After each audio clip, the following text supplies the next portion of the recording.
Sucesso não ocorre por acaso. É simples, mas não é fácil. O que eu vou discutir com você hoje é a diferença que faz a diferença entre um indivíduo bem-sucedido e um indivíduo que batalha e não consegue o que quer na vida. Para fazermos isso, eu vou começar definindo o que é sucesso. Sucesso é conseguir o que você quer, o que é diferente de felicidade. Felicidade é querer o que você conseguiu. Para você ser feliz, você não precisa de mais nada. É só aceitar o que você tem. Isso não lhe impede de continuar almejando outras coisas na vida. Só que, infelizmente, as pessoas, de um modo geral, confundem sucesso com felicidade. E a história vai mais ou menos assim. Quando eu crescer, quando eu passar no vestibular, quando eu me casar, quando eu me divorciar. E o indivíduo passa pela vida igual um gato passa por um telhado de zinco quente. Só sente o calorzinho. Nesse programa, eu não vou lhe ensinar a ser feliz. É só você aceitar o que você tem. Mas eu vou lhe ensinar como conseguir o que você quer. E isto é uma ciência. Do mesmo modo que você aprende física, do mesmo modo que você aprende química, você aprende a ser bem-sucedido na vida. Para ser bem-sucedido na vida é muito fácil. É fazer o que precisa ser feito. Então nós vamos fazer o seguinte, nós vamos analisar aqueles indivíduos bem-sucedidos e descobrir quais as características desses indivíduos que fazem a diferença. E vamos incorporar isso no seu cérebro. E com isso você terá a chance também de ser bem-sucedido. Viveu nos Estados Unidos um indivíduo de nome Andrew Carnegie. O senhor Andrew Carnegie nasceu na Escócia. Ele era, na época dele, provavelmente o homem mais rico do mundo. Ele trabalhava no mundo do aço. Um dia, Andrew Carnegie, em uma das suas reflexões, ele teve um insight. Ele teve uma ideia. Ele disse, um dia eu vou morrer como todos nós morremos. Eu vou deixar muito dinheiro para o mundo, como de fato ele deixou. Ele deixou o dinheiro que construiu o Carnegie Hall em Manhattan, em Nova York. Ele deixou o dinheiro por construir a Carnegie Mellon University nos Estados Unidos. Mas ele disse, eu gostaria de deixar mais do que dinheiro. Eu gostaria de deixar essa habilidade que eu tenho, de tudo que eu coloco a mão, vira ouro. E ele então resolveu criar o que se chama a ciência do sucesso. E ele começou a procurar alguém que estivesse disposto a trabalhar com ele nesse projeto por 25 anos. Uma noite ele estava numa festa e ele conheceu um jovem de 19 anos de idade, de nome Napoleon Hill. E ele ficou impressionado com a inteligência desse jovem. E ele propôs a este jovem fazer esse trabalho de 25 anos, desenvolvendo a ciência do sucesso. Napoleon Hill foi para casa, pensou no assunto, avaliou, voltou e disse, eu aceito. Então Napoleon Hill, durante 25 anos, fez um estudo do que era sucesso. Ele teve a oportunidade de entrevistar 16 mil pessoas. Das 16 mil pessoas que ele entrevistou, 1.000 eram milionários. Dos 1.000 milionários, ele selecionou 500, que além de terem dinheiro, tinham paz de espírito, boa vida familiar, boa saúde, etc. E ele analisou profundamente as características desses 500 milionários e comparou com o resto. E ele descobriu que existiam 6 características principais que faziam uma diferença. E essas características são uma boa autoestima, uma boa habilidade de se comunicar, uma boa habilidade de estabelecer metas, de saber o que você quer, uma atitude positiva, uma dedicação ao trabalho e uma ambição sadia. O que eu vou discutir com você neste programa é exatamente como você consegue incorporar na sua estrutura psicológica essas 6 características. Você pode imaginar como se fosse uma escada, onde cada uma dessas características constitui um degrau da escada. E essa escada não leva a nada. Por que ela não leva a nada? Porque a escada do sucesso está sempre em construção. Não tem essa história de chegar. O que vale não é a chegada. O que vale é a caminhada. Então, são características que você vai incorporando. E uma coisa mais. Do ponto de vista didático, eu vou dividir para você em 6 degraus, em 6 etapas. Mas do ponto de vista real, é como se fosse um jogo de xadrez. Quem joga xadrez sabe, se você mexer numa peça do xadrez, você não mexeu numa peça, você mexeu no jogo inteiro. Aqui é a mesma coisa. Quando eu melhoro a sua autoestima, a sua habilidade de se comunicar melhora, a sua habilidade de estabelecer metas melhora, etc, etc, etc. Mas do ponto de vista didático, eu vou discutir com você uma de cada vez. Combinado? Muito bem. Então vamos começar com a primeira. Vamos discutir com você autoestima. Gostando mais de você. Se você não gosta de você, o mundo não vai gostar de você. Esta é a verdade. Infelizmente, do modo como nós somos criados, com as repreensões que nós recebemos na infância, estudos feitos mostrando que colocando microgravadores em crianças de 4 anos de idade, para cada elogio eles recebem 9 repreensões. A psicologia moderna mostra que para cada repreensão ser anulada do seu cérebro, você precisa de 7 elogios. E para cada elogio você recebe 9 repreensões durante a sua infância. Imagina o que vai acontecendo com a sua autoestima. Não só isso, você escuta muito não. Até a idade de 8 anos você escuta 100 mil nãos. Não faça isso, não faça aquilo, não faça aquilo, não faça aquilo. Que às vezes naquela época é importante, mas que depois, mais tarde, não tem significado nenhum. Mas você carrega aquilo com você. Conclusão, você chega à idade adulta com a autoestima lesada. Como você tem que continuar vivendo, o que você faz? Você arruma um mecanismo de compensação. Você cria uma máscara. Só que toda compensação traz deformação. Então você termina deformado psicologicamente de uma forma ou de outra. Então o que nós mostramos que a primeira coisa que você tem que fazer é aprender a gostar de você. Você tem que melhorar a sua autoestima. O seu desempenho nunca será maior do que a sua autoimagem. Então, à medida que você melhora a sua autoimagem, você melhora o seu desempenho, tanto pessoal quanto profissional. O bonito disso tudo é que essa autoestima, ela foi codificada no seu cérebro linguisticamente. E do mesmo modo que ela foi codificada linguisticamente, ela pode ser descodificada linguisticamente. Ou seja, você não precisa morrer com a autoestima que você tem, você pode melhorá-la. E você melhora essa autoestima entendendo como que essa autoestima é estruturada em você. O cérebro tem 10 bilhões de células, 100 trilhões de conexões nervosas. E é dividido basicamente em 2 partes, esquerda e direita. O cérebro esquerdo tem funções diferentes do cérebro direito. E existe uma estrutura que liga um hemisfério ao outro. O que acontece é que os indivíduos, de um modo geral, costumam usar muito uma parte do cérebro sem usar a outra. E se você não tiver acesso ao seu hemisfério direito, vai ficar muito difícil você recodificar a sua autoestima, porque ela está ligada ao que nós chamamos na neuroanatomia de sistema límbico. Então eu vou mostrar para você como que você entra nesse hemisfério direito e você consegue melhorar a sua autoestima. Um passarinho para voar precisa de 2 asas. Você nunca vai ver um passarinho voando com a asa só. O indivíduo, para ser bem sucedido, ele tem que aprender a trabalhar com as 2 partes do cérebro, o hemisfério esquerdo e o hemisfério direito.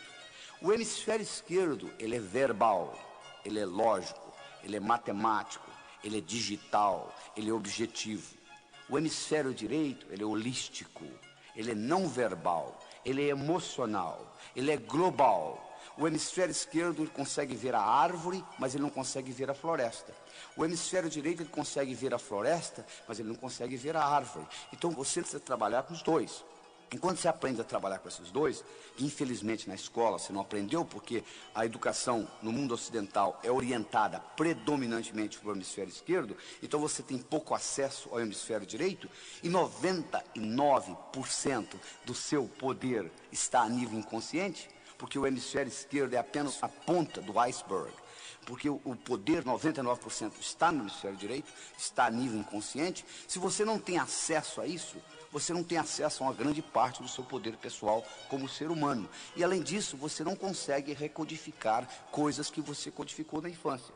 Então eu vou lhe mostrar como isso funciona e como você consegue penetrar nesse hemisfério direito e fazer uma modificação nessa estruturação. E com isso, a sua autoestima vai mudar. No momento que a sua autoestima mudar, o seu desempenho vai mudar, ou seja, você vai melhorar o seu dia a dia. E com isso a sua vida vai melhorar. Então vamos trabalhar nisso.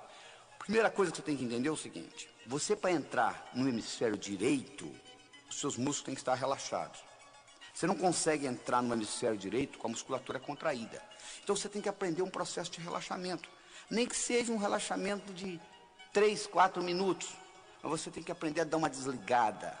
As grandes ideias no mundo vieram do hemisfério direito. Como que o Einstein descobriu a teoria da relatividade? Ele estava deitado numa rede e de repente ele se imaginou viajando num raio de luz e descobriu a teoria da relatividade. Como que Arquimedes descobriu o princípio de Arquimedes? Ele estava deitado numa banheira, tomando banho, e de repente a ideia veio, e ele correndo nu na rua, eureka, eureka, eureka, achei, achei, achei. Porque o jeito como Arquimedes descobriu o princípio de Arquimedes é porque ele trabalhava para um rei, e o rei deu a ele a incumbência de descobrir se a coroa que o rei tinha ganho de presente era uma coroa totalmente de ouro, ou se tinha prata misturada, mas ele tinha que descobrir isso sem destruir a coroa. E ele levou essa ideia para a banheira, ele tomando banho, de repente ele descobriu como que ele conseguiria fazer isso sem destruir a coroa. E daí veio o princípio de Arquimedes. Mas o que eu estou querendo dizer é o seguinte: as grandes ideias vêm desse hemisfério direito. E você geralmente tem que estar num processo de relaxamento para que você penetre nessa parte do seu inconsciente que representa 99% do seu poder. Às vezes, em momentos de dificuldade na sua vida, você já entrou nisso. Tem um caso interessante que eles contam de uma senhora que dirigia numa estrada do Texas. Ela dirigia uma picape e a picape furou o pneu.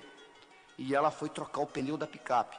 E nisso que ela estava trocando o pneu, o macaco desceu de novo. Só que ela não percebeu, ela tinha um filho de 4 anos de idade, que saiu da cabine e entrou debaixo da picape.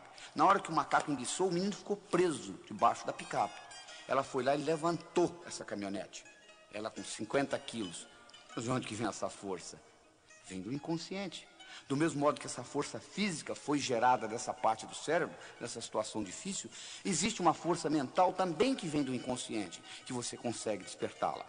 Uma outra técnica importantíssima para você desenvolver a sua autoestima é a habilidade de visualização. Você ter essa habilidade de visualizar as coisas. Uma visualização bem feita, o cérebro não sabe se aquilo realmente aconteceu ou você só pensou. Eles fizeram um estudo na Universidade de Yale, no estado de Connecticut, nos Estados Unidos, onde eles pegaram um grupo de 30 estudantes, dividiram em 3 grupos, A, B, C, mas antes de dividir em grupos, eles pegaram os 30 estudantes, deram 10 balas, uma pistola para cada um, colocaram um alvo e cada um deu 10 tiros. E eles marcaram o placar. Depois, aleatoriamente, eles dividiram os estudantes em 3 grupos, A, B e C. O grupo A viria ali 5 vezes por semana, 20 minutos por dia, durante 6 semanas, praticando atirar no alvo. O grupo B faria a mesma coisa, ou seja, 5 vezes por semana, 20 minutos por dia, durante 6 semanas, com a finalidade de ficar ali imaginando que estava atirando, só imaginando, não tinha revólver na mão não. O terceiro grupo viria ali e ficaria ao mesmo tempo conversando, batendo papo.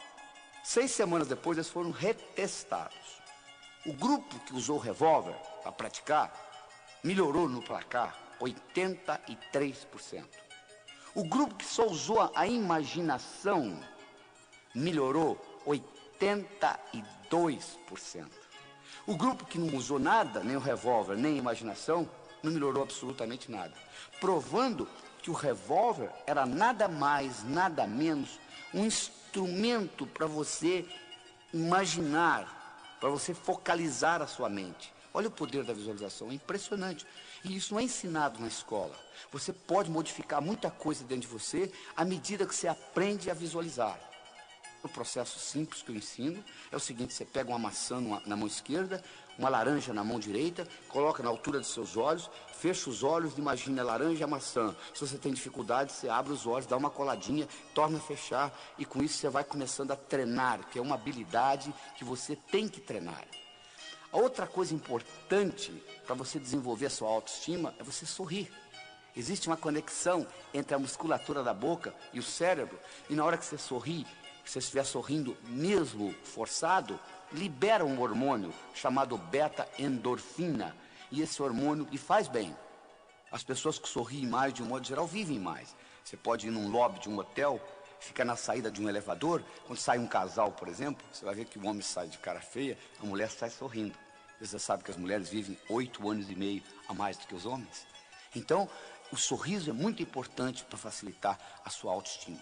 Outra coisa importantíssima para desenvolver a sua autoestima é você entender que semelhante atrai semelhante. Se você abrir a torneira da sua cozinha, sai água. A água vai para o esgoto. O esgoto vai para o rio. O rio vai para o mar. Água vai para a água. Ódio vai para quem tem ódio. Amor vai para quem tem amor. Não é verdade? Sucesso vai para quem tem sucesso. Não é verdade? Sucesso vai para quem tem sucesso. Então é importante, de vez em quando, você parar e você começar a analisar o seguinte: quais foram os grandes sucessos que eu tive na minha vida? O que eu fiz até hoje de importante? E no momento que você começa a se concentrar naquilo que você fez de importante, você vai perceber o seguinte, que trazendo aquela imagem para o seu cérebro de sucesso, aquilo vai atrair mais sucesso. Interessante, né? Aquilo vai atrair mais sucesso. Semelhantes atrai semelhantes. Outra coisa importante para você desenvolver a sua autoestima é você ter essa habilidade de entender que falha faz parte do processo. Como é que você aprendeu a andar? Você levantou, caiu, levantou, caiu, levantou, caiu, até que um dia você andou, não é verdade? Então, tudo que você vai fazer na vida, entre a sua realidade e a sua visão, vai ter etapas. Essas etapas, às vezes você não vai fazê-las certas da primeira vez. Mas não existe o errado, existem etapas. Conta-se que uma vez um amigo do Thomas Edison estava conversando com ele e disse: "Ô Thomas, eu não entendo o que você faz. Você já testou 10.000 substâncias e elas não funcionaram para você criar essa lâmpada incandescente que você está criando. Por que você não desiste? Já errou 10.000 vezes." Thomas Edison disse: "Não, você está enganado. Eu não errei 10.000 vezes. Eu excluí 10.000 coisas que não funcionam. Ou seja, eu usei isso como etapa." A outra coisa importante para você desenvolver a sua autoestima é você ter a habilidade de doar-se. Fazer coisa independente de dinheiro. Fazer coisa pelo prazer de fazê-la. Eu não tenho nada contra o dinheiro. Eu trabalho nisso, com livro de prosperidade, etc. Mas eu acho que você tem que fazer as coisas na vida, às vezes, independente do interesse financeiro. Só pelo prazer de manifestar aquilo no universo. E aquilo lhe dá uma satisfação tão grande que você desenvolve a sua autoimagem com isso. Outra característica importante do desenvolvimento da autoestima é o seguinte: se você vive em terreiro de peru, não espere voar com águias. É verdade? Se você vive em terreiro de peru, não espere voar com águias. Se os seus amigos são amigos negativos, que puxam você para baixo, é muito difícil você deslanchar na vida. Já é difícil nadar contra a correnteza, principalmente com um peso no pescoço. Então é importante você entender que você tem que procurar amizades de pessoas do seu nível ou melhor do que você. Porque você terá espelho, você terá pessoas para você modelar, imitar e, consequentemente, crescer. Se você se liga a indivíduos que estão pior do que você, o que vai acontecer é que vão puxar você para baixo. Então, se você vive em terreiro de peru, é muito difícil você aprender a voar com águias. E, finalmente, uma característica importante na autoestima são as suas qualidades. Você tem que sempre focalizar naquilo que você é bom e não naquilo que você é ruim. Se você tem 1,70 m, você nunca vai ser um excelente jogador de basquete.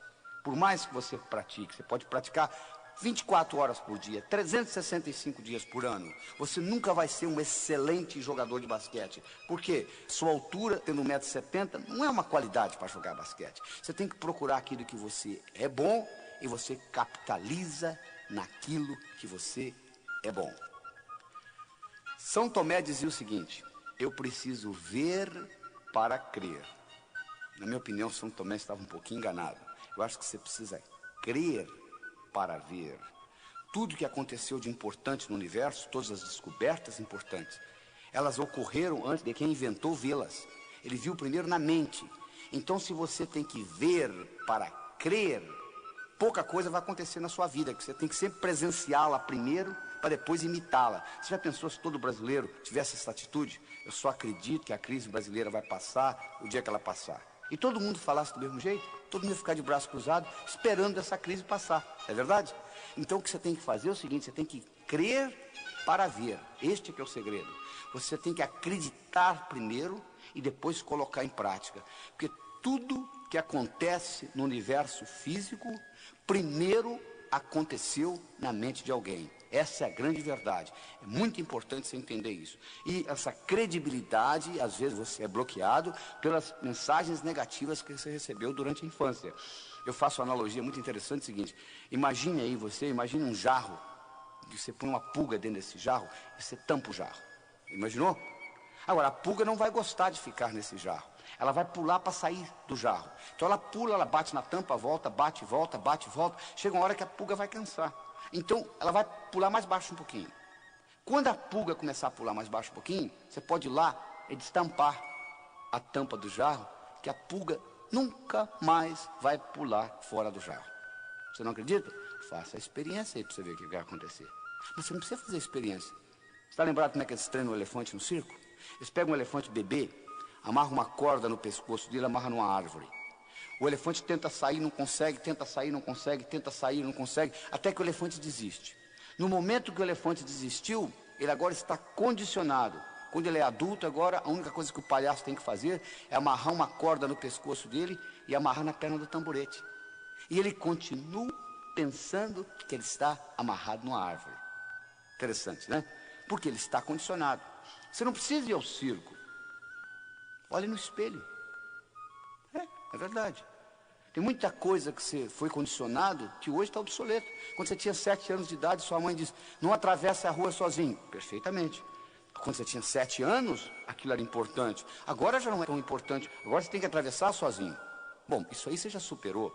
Mas existem muitas outras crenças, muitas outras limitações que foram impostas pelos seus pais em você, com a melhor das intenções, que estão lhe bloqueando, estão bloqueando essa sua habilidade de crer para ver. É isso que você tem que aprender a desenvolver, porque o seu cérebro trabalha ciberneticamente. O que é isso? Para quem não sabe o que é cibernética, cibernética é a disciplina que estuda sistemas autônomos. Se você coloca um termostato no ar-condicionado de uma sala, e vamos supor que você coloque 22 graus Celsius, a temperatura da sala vai ficar mais ou menos em torno de 22 graus Celsius, independente da temperatura lá fora. E como que isso vai ser feito? Vai ter um sensor que vai detectar a temperatura da sala e vai dizer o ar-condicionado para ligar ou desligar. Então, quando eu coloco um termostato no ar-condicionado de uma sala, eu coloquei inteligência numa máquina. O ar-condicionado passa a pensar em ligar e desligar independente da minha interferência. O seu cérebro funciona do mesmo jeito. Você tem termostatos. Você tem um termostato para dinheiro. Você tem um termostato para saúde. Você tem um termostato para amizades. Você tem um termostato para vida profissional. Você tem um termostato para vida familiar. E você vai obter no seu dia a dia mais ou menos aquilo que você tem no seu termostato. Você quer mudar o seu dia a dia? Mude o seu termostato. Eu tenho uma história interessante do indivíduo, uma história verdadeira nos Estados Unidos. O indivíduo era um corretor de imóveis. Ele vendia imóveis. Era um brilhante, um cara de boa aparência, boa inteligência, boa educação, boa comunicação, conhecia o assunto. Mas, infelizmente, quando chegava no fim do ano, ele juntava o que ele tinha ganho, ele faturava $30 mil por ano, que nos Estados Unidos não é muita coisa. E ninguém conseguia entender, o cara tão brilhante na profissão dele, como ele conseguia ganhar só $30 mil por ano? Um dia ele foi hipnotizado, e durante a hipnose, descobriu-se que quando ele tinha 7 anos de idade, o pai dele tinha falecido. E a companhia para a qual o pai trabalhava teve uma festa, uma cerimônia, onde ele e a mãe foram convidados. E nessa cerimônia, o presidente da companhia fez um discurso e homenageou o falecido pai dele, dizendo o quanto tinha sido trabalhador, honesto, dedicado. E chamou ele e a mãe ao palco e deu para eles um envelope. E a mãe abriu o envelope e dentro do envelope tinha um cheque de $30 mil, que correspondia ao seguro de vida do pai. E aquele menino com 7 anos de idade, olhando aquilo, fez a seguinte decisão: um homem honesto, trabalhador, decidido, vale $30 mil por ano. Só que ele completou por ano. Agora, na idade adulta, ele agora trabalhando, ele faturava $30 mil por ano. Trazido de volta da hipnose. E usando essa tecnologia que eu estou discutindo aqui com vocês, ele reestruturou essa crença. Ele modificou essa percepção de realidade No mês seguinte ele dobrou o que ganhava, no mês seguinte ele triplicou e assim por diante. Um ano depois, esse mesmo indivíduo faturava $1 milhão por ano, levantando a mesma hora que ele sempre levantou, indo dormir a mesma hora que ele sempre foi dormir, fazendo o que ele sabia fazer, vender imóveis. O que mudou? Nada. O que mudou foi o termostato dentro dele, ou seja, o termostato para dinheiro mudou na vida dele. Então é como se você tivesse com letras invisíveis escritas na sua testa o quanto você vale.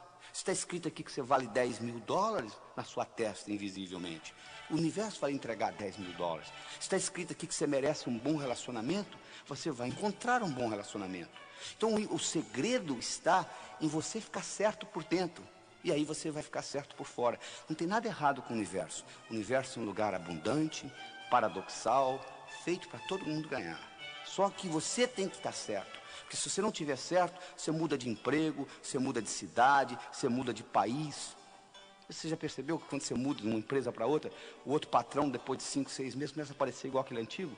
Por quê? Você levou os seus problemas com você. Porque o indivíduo diz assim, se eu pudesse mudar dessa cidade para outra, eu resolveria o meu problema. Não, você não resolveria. Você não resolveria porque quando você muda, você leva você com você. Esse aqui é o problema. Se você pudesse deixar você na outra cidade, mas você leva você com você e os seus problemas são internos, então eles serão manifestados na outra cidade, de uma forma diferente, com faces diferentes, com ambientes diferentes, mas serão manifestados. Este é o grande problema. Então o que você tem que entender, você tem que reestruturar de dentro para fora. Essa que é a solução. A analogia que eu quero deixar para você nessa autoestima é a seguinte: imagine um jarro com bolas de várias cores dentro desse jarro. Imaginou? Imagine que tem vermelha, verde, amarela, e as amarelinhas são os problemas que você carrega com você na vida, as codificações negativas de infância, etc. Você tem 2 modos de você eliminar essas amarelinhas de dentro desse jarro. Uma delas, você vai lá e tira uma por uma das amarelinhas. Você pode fazer isso na psicoterapia, etc.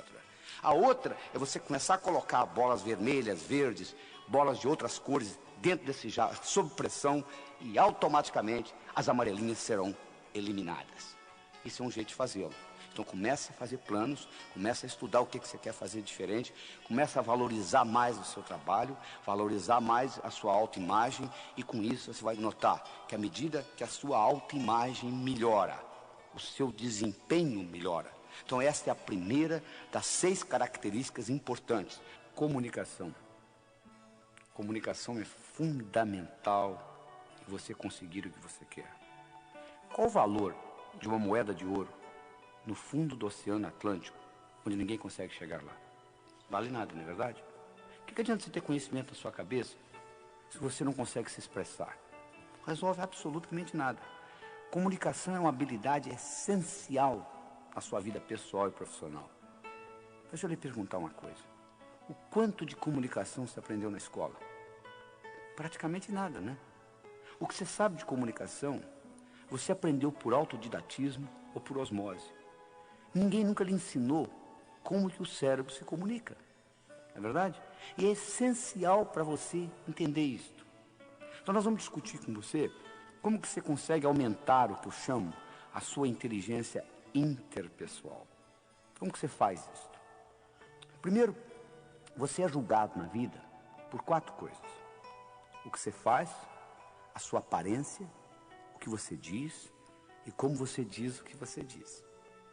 O que você faz? Como é que você descreve a sua profissão? Se você não valorizar o que você faz, o mundo não vai valorizar, isso eu posso lhe garantir. Às vezes o sujeito reclama assim, porque o meu patrão não me dá o valor que eu mereço. Você se dá. Você valoriza o trabalho seu? A valorização tem que começar com autovalorização. Ou seja, primeiro você tem que gostar do seu trabalho, você tem que valorizá-lo, você tem que aprender a descrevê-lo de uma forma atraente. A história que eu conto é o seguinte: você pega 2 pedreiros, um trabalhando ao lado do outro. Você pergunta para um pedreiro, o que você faz na vida? Ele diz, eu sou pedreiro, eu coloco um tijolo em cima do outro, um tijolo em cima do outro. Você pega o outro indivíduo que também é pedreiro, que está sentado ao lado dele, e você pergunta, o que você faz na vida? Eu sou pedreiro, eu estou construindo a Catedral de Notre Dame, que vai ficar para a posteridade. Olha que interessante. Os 2 fazem a mesma coisa, colocam um tijolo em cima do outro. Um está vendo a profissão dele como colocar um tijolo em cima do outro. O outro tem uma perspectiva muito maior. Ele tem a sensação que ele está construindo uma coisa que vai ficar para a posteridade. Então, a pergunta para você que eu tenho é o seguinte: o quanto que você valoriza o seu trabalho? Não interessa a sua profissão, o seu trabalho é importante. A segunda coisa que você vai ser julgado é pela sua aparência.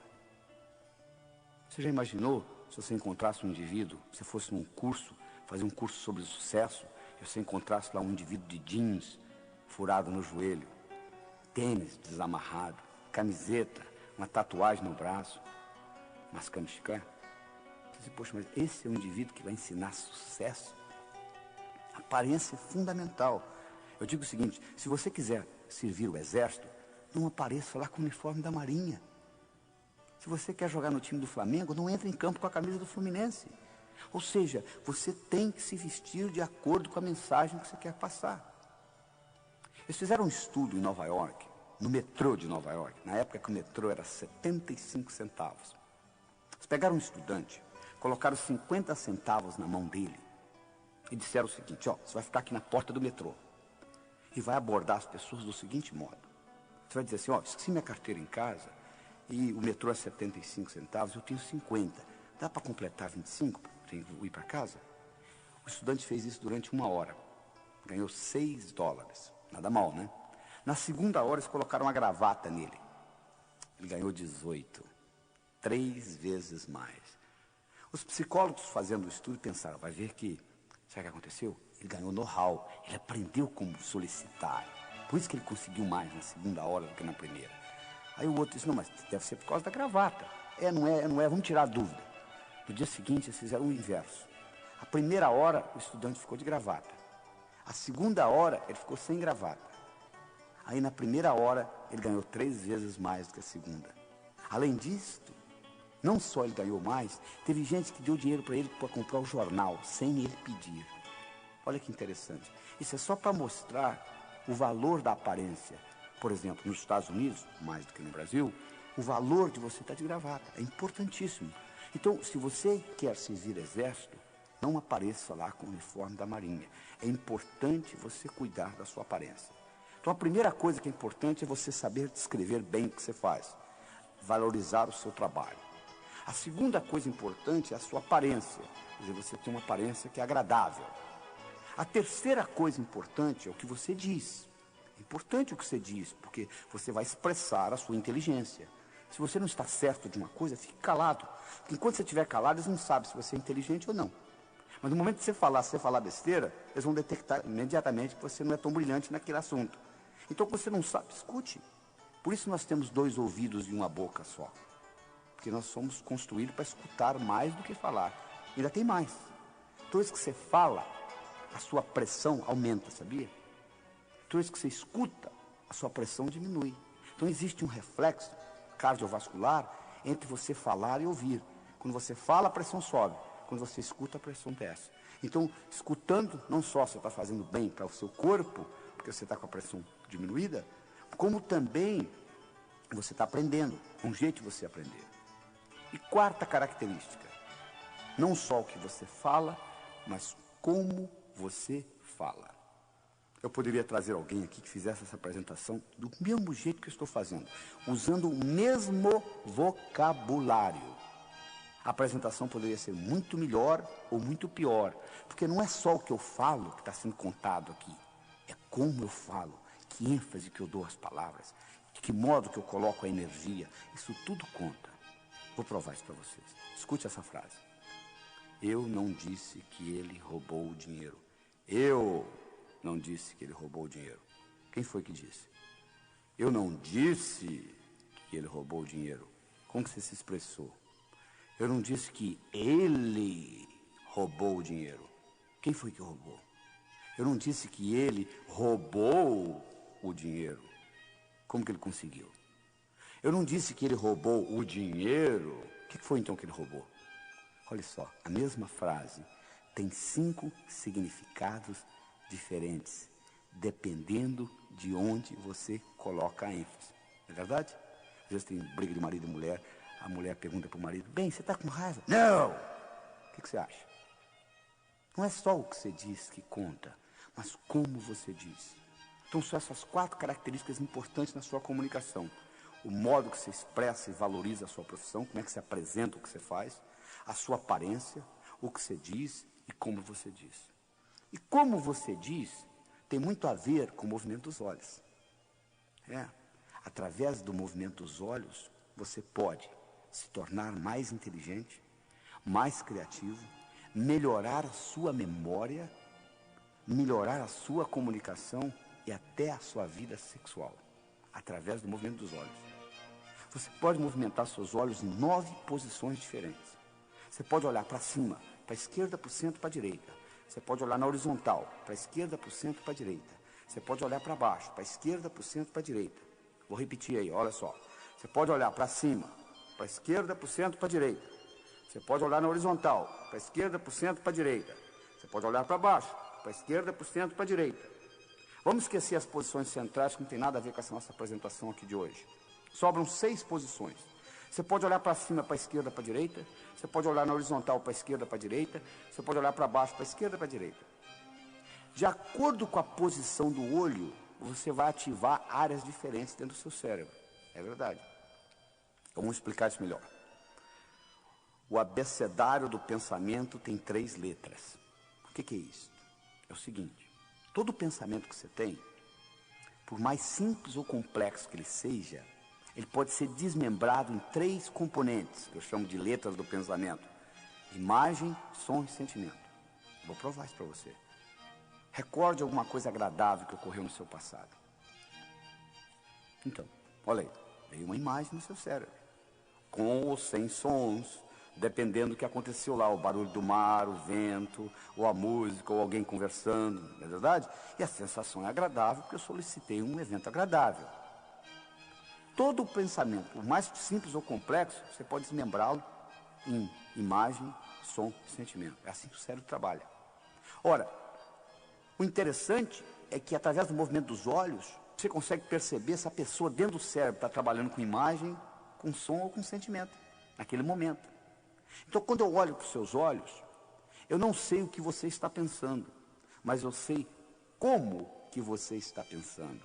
Ou seja, com imagem, som ou sentimento. Olha que interessante. Se você olha para cima, você está trabalhando com imagens dentro do seu cérebro. Vou fazer um teste, olha só. Qual foi a cor da blusa ou da camisa que você usou antes de ontem? Tente recordar da cor da blusa ou da camisa que você usou antes de ontem. Você percebe, olha como é que seu olho subiu, olha aí, que interessante. Na hora que você faz essa pergunta para o seu cérebro, você percebe que seu olho sobe. Sobe por quê? Porque você vai ter acesso à cor da camisa através de imagem. Então o seu olho vai subir. Se o seu olho sobe para a esquerda, você está lembrando coisas que você já sabe. Se o seu olho sobe para a direita, você está criando coisas novas no seu cérebro. Presta atenção nisso que eu vou falar. Pense num elefante roxo, de cauda vermelha e orelhas amarelas. Elefante roxo, de cauda vermelha e orelhas amarelas. Olha o que acontece com o seu olho quando você começa a visualizar. A tendência é ele subir para cima, para a direita. Porque você nunca viu um elefante com essa cor. Você tem que criar isto no seu cérebro. Ora, você aprendeu então que quando você trabalha com imagens, os seus olhos sobem. Para a direita, criando coisas novas. Para a esquerda, recordando. Eu disse para vocês que através do movimento dos olhos você pode melhorar a sua memória. Claro que você pode. Se eu estou querendo lembrar uma imagem de alguém, estão lembrados do João? O João, quem que é o João? O João. Aí você olha, lembrei. Por que você lembrou? Porque você coloca o olho na posição certa, ou seja, para cima, para a esquerda. E aí você lembra, porque você ativa a parte do cérebro que tem a memória visual. Se você é um pintor e você está querendo criar um quadro, e se você trabalha olhando para cima, para a direita, a sua criatividade vai aumentar, automaticamente, porque você está ativando aquela parte da criatividade visual. Se você trabalha com os olhos na horizontal, você está trabalhando com sons dentro do cérebro. Se você olha na horizontal para a direita, você está criando novos sons. Se você é um compositor, você está sentado no piano e você quer aumentar a sua criatividade como compositor, você trabalhando, olhando na horizontal para a direita, facilita o processo. Se você está lembrando da face do indivíduo, mas esqueceu o nome, esqueceu, de repente você lembra, é só você colocar os olhos na horizontal para a esquerda que você vai lembrar. Se você olha para baixo, para a esquerda, você está conversando com você mesmo, essa voz aí que está, que voz? Essa que está perguntando que voz? Está aí atrás da cabeça, fazendo comentários daquilo que eu vou falando. Se você olha para baixo, para a direita, você tem sensações do corpo e sensações de emoções. Então eu estou mostrando que através do movimento dos olhos, você consegue ter a melhor ideia do que está acontecendo dentro do cérebro. Ora, se eu estou conversando com você, e eu percebo que seus olhos subiram, eu não sei o que você está pensando, mas eu sei como que você está pensando, usando imagens. Se agora eu uso a minha palavra para encaixar nisto, e eu falo assim, você está vendo o que eu estou falando? Quando eu coloquei a palavra vendo, e o seu canal visual está aberto, essa palavra encaixa direitinho. É a mesma coisa que está entrando raios de televisão onde você está, mas você não está conseguindo captá-los porque você não está com o receptor ligado. No momento que você ligar naquele canal, você pega. Ora, se eu encontrei o canal aberto e eu solto a palavra vendo, isso tem um impacto no seu cérebro muito maior que se eu tivesse soltado uma palavra auditiva. E a partir daí, eu começo a me tornar um melhor comunicador. Isso nós vamos discutir no outro programa, numa outra fita da comunicação global, aumentando sua inteligência interpessoal, onde nós vamos mostrar em mais detalhes como que se aumenta isso. Mas o que eu quero mostrar aqui é que para você ser bem sucedido, você tem que melhorar a sua habilidade de se comunicar. E isso não foi ensinado na escola, entende? O que você aprendeu de comunicação, você aprendeu por intuição, por osmose, copiando os outros. Mas o que eu estou lhe mostrando aqui é que o cérebro tem um mecanismo de se comunicar. E no momento que você aprende isso, a sua habilidade, o seu poder pessoal aumenta e o que você tem para conseguir na vida muda.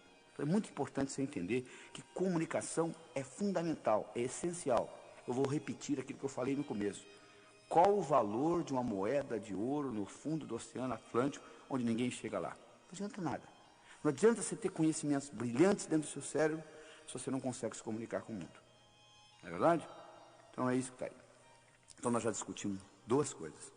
Duas características que fazem a diferença, não é isso? Entre os indivíduos bem-sucedidos e aqueles que batalham, não conseguem o que quer na vida. Uma delas foi a autoestima, e eu mostrei para você que você pode mudá-la. E a segunda é a comunicação. Eu estou mostrando para você também que você pode mudá-la. Você não vai num berçário e diz aquele ali vai ser um bom comunicador, aquele não vai, aquele não vai. Comunicação é programação. Então nós estamos melhorando a programação e melhorando a comunicação das pessoas através desse processo. Vamos discutir uma terceira coisa. Metas. E como que nós transformamos sonhos em metas. Tem gente que nem sonha mais, já parou de sonhar. Tem gente que sonha a vida inteira. Mas como que você consegue transformar sonhos em metas? Bom, quando você terminar de escutar essa fita, você vai fazer outra coisa, não vai? Provavelmente você já sabe o que é, não é? Agora deixa eu lhe perguntar uma coisa. O que você vai fazer com a sua vida daqui a um ano? Hein? Daqui 5 anos, daqui 10 anos, daqui 15 anos, daqui 20 anos. Sabe o que você vai dizer para mim? Não tive tempo ainda de parar para pensar. Coisa mais importante que é a sua vida, você não teve tempo de planejar, né? É tão difícil você voltar, você conseguir uma coisa que você não sabe o que é, como voltar de um lugar que você nunca foi. Não é verdade? Então, a primeira coisa que você tem que entender é o seguinte, você tem que saber o que você quer. Você tem que saber transformar, você tem que sonhar, você tem que transformar seus sonhos em metas e você tem que implementar essas metas. Deixa eu contar para vocês o resultado de um estudo fascinante que foi feito na Universidade de Harvard. Em 1953, eles entrevistaram todos os formandos da Universidade de Harvard. Fizeram um questionário grande. O que você vai fazer depois de formado? Nos primeiros 6 meses, 1 ano, 5, 10, 15, 20. A maioria não tinha a menor ideia. Uma pequena minoria tinha uma ideia. Dessa pequena minoria, uma pequena minoria ainda menor, tinha por escrito. Em 1973, 20 anos depois, eles reentrevistaram esses estudantes. Sabe o que eles descobriram? Que aqueles 3% que tinham por escrito o que eles iam fazer nos próximos 6 meses, 1, 5, 10, 15, 20 anos, valiam mais financeiramente do que os 97% juntos. Além do mais, tinham melhor vida familiar, menor número de hospitalização, etc, etc, etc. Eles ficaram fascinados com o resultado e resolveram avaliar. Vai ver que esses indivíduos são mais inteligentes. Eles foram verificar o QI era o mesmo. Vai ver que vem de raça diferente. Não, não era diferente. Vai ver que é o background, de que família que veio. Não era. A única diferença que fazia a diferença é que aqueles indivíduos tinham por escrito o que eles iam fazer nos próximos 6 meses, 1, 5, 10, 15, 20. Você tem por escrito? Não, né? Pois é, deixa eu lhe ajudar nessa então, tá? Porque se você falhar em planejar, meu amigo, você está planejando em falhar. Tá bom? Então vamos discutir algumas das metas que você pode criar para você, tá bom? Você pode criar, por exemplo, uma meta física. É importante você ter um corpo sadio. Isso é fundamental na sua vida. Porque a mente não está só dentro do cérebro.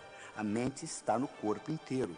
Não tem jeito de você ter uma mente sadia com um corpo doente. Então é importante você ter meta física. Mas tem gente que só tem meta física. Você viu um indivíduo que faz 8 horas de musculação e fica com um físico enorme andando na rua. E quando chega aos 50 anos entra em profunda depressão porque a musculatura começa a atrofiar. Ou seja, eles colocaram o ego todo no músculo. É importante você ter um corpo sadio? É. Mas você não pode colocar todos os seus ovos na mesma cesta. Porque alguém vem, carrega a cesta e leva. Então, é importante você ter meta física. Claro que é, mas não é só meta física, você tem que concentrar. É importante você ter meta financeira? Claro. Nós vivemos num mundo material. Dinheiro só não é importante para quem não precisa. Porque você precisando, ele é importante. É importante você ter dinheiro. Porque aí você vai se preocupar com coisas mais importantes na vida. Mas enquanto você não tiver dinheiro, dinheiro vai ser uma coisa importante para você. É importante você ter meta financeira. Mas você já percebeu que tem gente que só tem meta financeira? É capaz de matar os outros para ganhar dinheiro? Então, é um desequilíbrio. A terceira coisa importante é, tem gente que só tem meta espiritual. É importante você ter meta espiritual? Claro que é. Nós vivemos no mundo material. Eu tenho pessoas que vêm aos meus cursos assim, doutor Laí, o senhor ensina viagem astral? Eu falo, meu amigo, você não aprendeu ainda a viver aqui, como é que você quer viajar? Primeiro aprenda a viver o que você vem fazer aqui. Quando, depois da sua morte, você vai viajar astralmente, 24 horas por dia, tempo integral, poxa. Aprenda primeiro a viver o dia a dia. Aprenda a respeitar os outros. Aprenda a ter seu esquema. Aprenda a produzir. Aprenda a fazer as coisas com excelência. Pra você não ficar repetindo nada. Primeiro você aprende isto. Depois você vai pensar em viajar astralmente. Porque você veio aqui para viver uma vida material também. Você não pode só ficar com metas espirituais. Tem gente que só tem meta social. Qual é a próxima festa que eu vou? Qual é a próxima festa? Qual é a próxima festa? É importante você ter uma vida social, mas se você fica só nisso que está aí, fica muito difícil. É importante você ter uma vida profissional, uma meta profissional.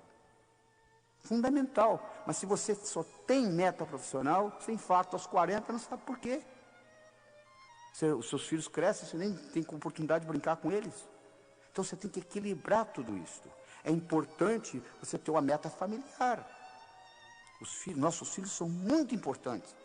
Tão importantes quanto a gente. Nem mais, nem menos. Importante você entender isso. Nos Estados Unidos existe uma síndrome chamada síndrome do ninho vazio. O que é isso? É a mãe de família que se dedica a vida inteira aos filhos. Faz mais nada, só se dedicando aos filhos. Os filhos crescem, vão embora como nós fomos, e elas entram em profunda depressão. Por quê? Colocaram todos os ovos numa mesma cesta. A cesta foi embora. É importante você ter uma meta familiar? É. Mas faça outras coisas além de cuidar de filhos. Porque os filhos vão crescer, vão embora. E você vai ficar. Então é importante que você tenha outras atividades, outros interesses na vida. Fundamental que você entenda isso. Fundamental. A outra meta que você tem que equilibrar é a meta mental. Tem gente que eu conheço que conhece a enciclopédia britânica de capa a capa. Você pergunta, você fez alguma coisa com esse conhecimento? Por enquanto, nada. O que adianta, então? Sir Francis Bacon dizia, conhecimento é poder. Na minha opinião, ele estava enganado. Conhecimento é poder em potencial. Conhecimento só se torna poder quando passa do campo do pensar para o campo do agir. É importante você ter meta mental? É. Mas só planejar não adianta. Você tem que colocar em prática. E para colocar em prática, um dos grandes segredos é o seguinte: como que eu transformo um sonho numa meta? Você, para transformar um sonho numa meta, a primeira coisa que você tem que fazer é colocar uma data. Tudo aquilo que você coloca na categoria de algum dia não vai acontecer. Aquele livro que você comprou há 4 anos atrás, que está lá na sua prateleira empoeirado, você diz assim: algum dia eu vou lê-lo. Já percebeu que você nunca achou tempo para lê-lo? Por quê? Você colocou na categoria de algum dia. O seu cérebro diz: tá bom, o dia que algum dia chegar, a gente lê. A gente vai ler. Mas acontece que não existe algum dia no calendário. Você quer que uma coisa ocorra na sua vida? Coloca uma data. Coloca uma data, porque na hora que você falasse assim, até o fim da semana que vem, eu vou ler esse livro. O seu cérebro acharia tempo para ler o livro. Como você colocou na categoria de algum dia, não vai acontecer. Tem gente que diz assim: pois é, algum dia eu vou abrir a minha própria empresa. Coloque uma data. Coloque uma data nisto.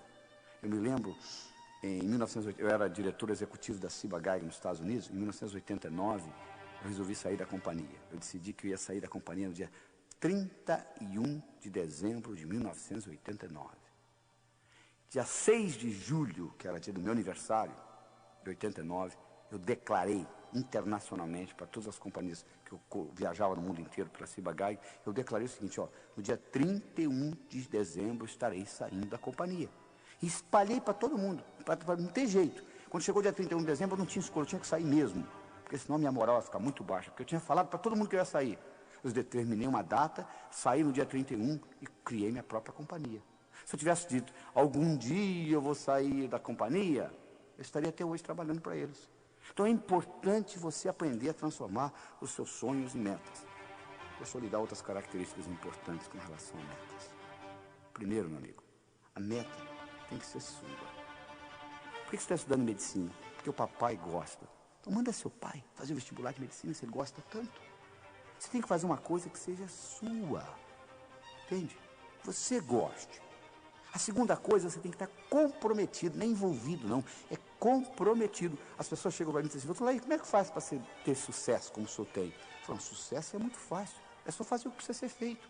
É que as pessoas não estão dispostas a fazer o que precisa ser feito. Aí não acontece nada. Nada ocorre na sua vida sem a sua participação. É muito fácil ser bem sucedido na vida, é só fazer o que precisa ser feito. Você tem que estar comprometido. Existe uma grande diferença entre comprometimento e envolvimento. Hoje de manhã, no café da manhã, eu tive presunto com ovos. A galinha que botou os ovos estava envolvida no meu café da manhã. O porco estava comprometido. Ele deu a vida pelo presunto. Vocês entenderam a diferença? Ou seja, quando você está comprometido com a sua meta, você sabe o que vai acontecer.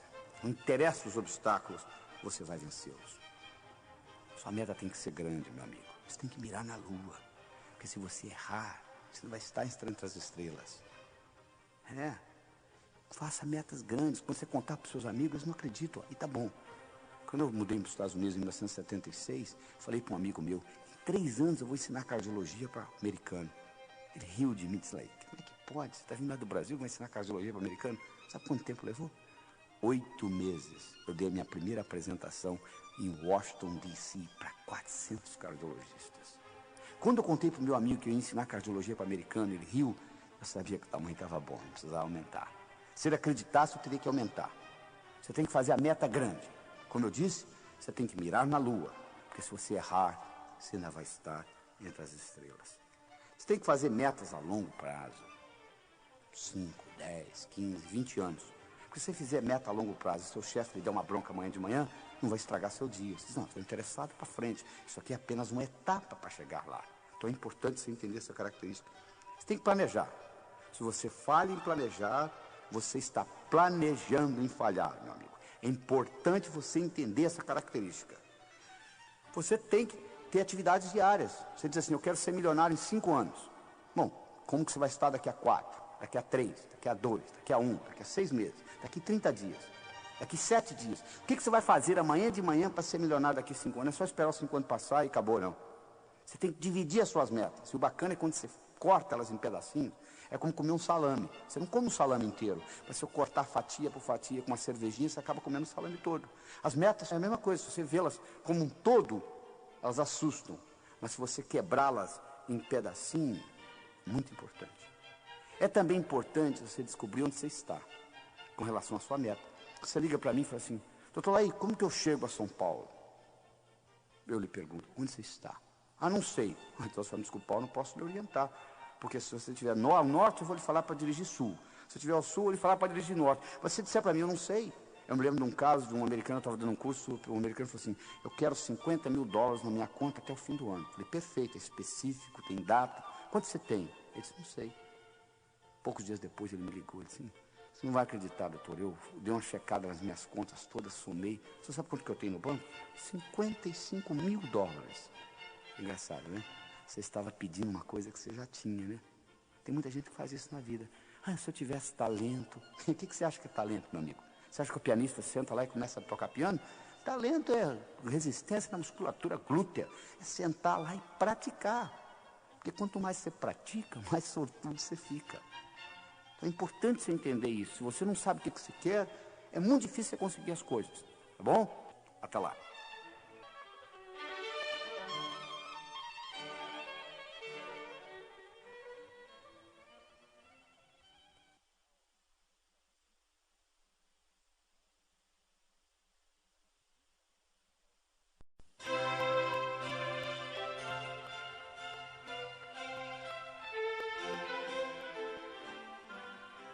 Pois é, então, vamos continuar a nossa discussão sobre sucesso, né? Já discutimos com vocês autoestima, discutimos comunicação e discutimos a habilidade de estabelecer metas. Muito importante, metas, né? É importante também se focalizar naquilo que você quer, não naquilo que você não quer. As pessoas, de modo geral, ficam focalizadas, não querem. Você pergunta para a pessoa, o que você quer na vida? Bom, eu não quero câncer, não quero pobreza. Não estou perguntando o que você não quer.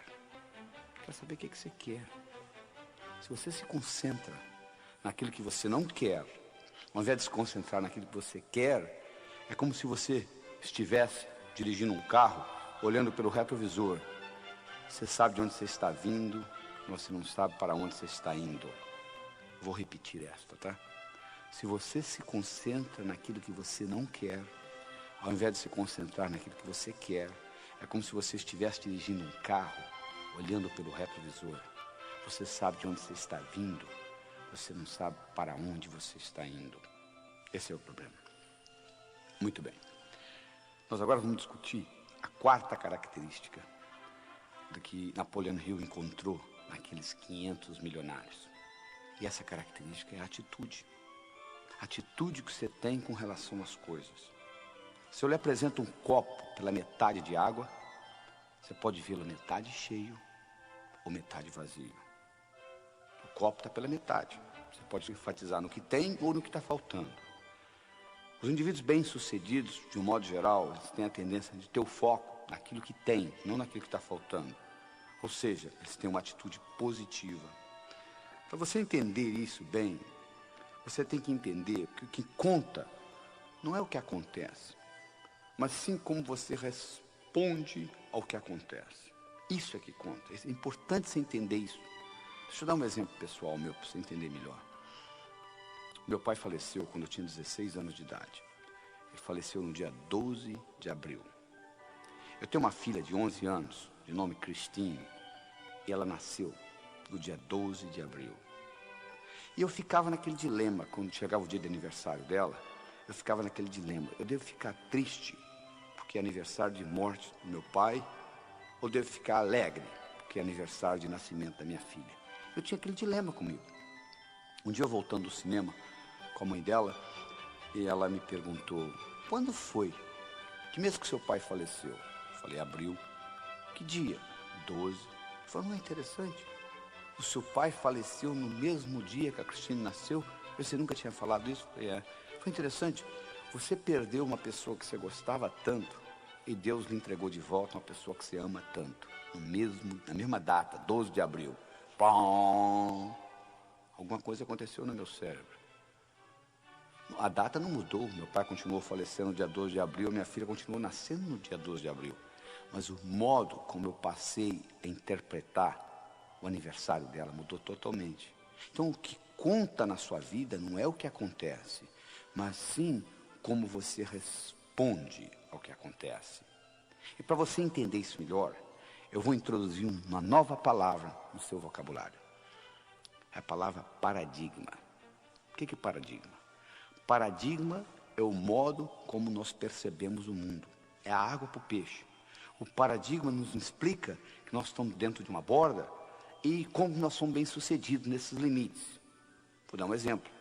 Se você é do sexo masculino e você vai numa piscina um domingo de manhã e tira a sua camisa, não tem nada demais você mostrar o mamilo, porque você é do sexo masculino. Mas uma pessoa do sexo feminino e você vai numa piscina no domingo de manhã, você tira o sutiã e fica topless, vai ser um absurdo. Como que pode? Mas qual o problema? Por que o mamilo masculino pode ser mostrado e o mamilo feminino não pode? Se você vai na floresta amazônica, uma índia daquela está com o mamilo de fora, nem sabe o que é isso. É o paradigma. Nesse paradigma que nós vivemos, o mamilo feminino é para ser guardado. E o mamilo masculino pode ser mostrado na piscina. Isso é puramente um paradigma. Eu me lembro quando eu trabalhava no hospital de Methodist em Houston, eu atendi uma princesa da Arábia Saudita, ela tinha uma cardiopatia congênita, eu fui médico dela por várias semanas, e durante todas essas semanas, ela não me permitiu ver o rosto dela. Ela ficava com o rosto tampado. Por quê? Lá no país dela, o paradigma é cobrir a face. Isso é que é importante, porque era o paradigma, então ela não mostrava. Então você tem que entender o seguinte, que você vive por normas, regras, atitudes, e que essas normas, essas regras podem ser mudadas. E no momento que você muda o paradigma, você muda o significado da coisa. E outras coisas acontecem. Se você pegar um peixe que nunca saiu da água, o peixe, ele não sabe que tem água. Ele não sabe o que é não ser água. Porque ele sempre viveu na água. Então um peixe na água que nunca saiu da água não sabe que ele tem água. Ele vive na água, então faz parte dele. Nós vivemos em paradigmas. Se você vai, por exemplo, no Alasca, um esquimó visitando o outro, na primeira noite, ele oferece a mulher dele para o amigo que vem visitá-lo, para o anfitrião. Você vai na Arábia Saudita, uma mulher casada não pode olhar para o olho de outro homem, porque é adultério. Onde está certo? No Alasca ou na Arábia Saudita? Depende do paradigma. O que não dá certo é você sair do Alasca e querer usar esse paradigma na Arábia Saudita. Eles vão lhe cortar a mão e outras coisas. Então, o importante é você entender que você vive a sua vida em paradigmas. E quando um novo paradigma é apresentado, uma nova ideia é apresentada, ela primeiro aparece como ridícula. Isso é besteira, isso é coisa de louco. Você imaginou, por exemplo, quando a máquina de escrever apareceu? A secretária que era boa para escrever rapidamente, fazia taquigrafia, ela dizia para o patrão, mas que besteira, olha aí, para que máquina, olha como que eu faço isso rápido. Bom, a máquina foi evoluindo, passou na frente dela. Quando o Henry Ford lançou nos Estados Unidos o modelo T, aquele carrinho pretinho, os indivíduos que tinham carruagens, eles olhavam aquilo e diziam, não sei porque esse pessoal compra esses carros, olha aí, olha que coisa, a velocidade que isso anda aqui, eu na minha carruagem, eu ando muito mais rápido. Ora, no começo era assim, à medida que o tempo foi passando, a velocidade do carro foi aumentando, chegou um ponto que não dava mais. Não é verdade? Pois é, então isso é uma mudança de paradigma. Você tem que levar isso em consideração. Um indivíduo de nome Thomas Kuhn, K-U-H-N. O Dr. Kuhn foi professor da Universidade de Harvard. E ele fez um estudo dos últimos 400 anos de ciência. E ele mostrou uma coisa fascinante. Ele mostrou que os próprios cientistas vivem em paradigmas. Que quando um cientista descobre um dado que não encaixa no paradigma dele, das duas uma, ou ele é incapaz de perceber o dado, ou ele manipula até encaixar no paradigma dele. Então ciência é nada mais, nada menos do que uma expressão de paradigmas. O Albert Einstein, ele nunca usou a palavra paradigma. Ele tem uma frase famosa que ele diz o seguinte, Os problemas importantes não podem ser resolvidos no mesmo nível de pensamento que eles foram criados. Olha que interessante. Os problemas importantes não podem ser resolvidos no mesmo nível de pensamento que eles foram criados. Ou seja, exige uma mudança de paradigma para que isso ocorra. Deixa eu mostrar para vocês um paradigma em ação. Você vai ter que ter uma boa habilidade de visualização para seguir o que eu vou falar. Imagine o seguinte: 3, 6, 9 pontos, dispostos como se fosse num quadrado, onde eles estão no canto, no meio, no outro canto do quadrado, em cima, no meio e embaixo. 3, 6, 9 pontos. Agora pega um lápis e com 4 linhas retas, tenta passar por esses pontos. Vê se você consegue. Só com 4 linhas retas, sem tirar o lápis do papel e sem passar pela mesma linha 2 vezes. Você vai ver que sempre sobra um, olha aí. Sempre sobra um, sempre sobra um.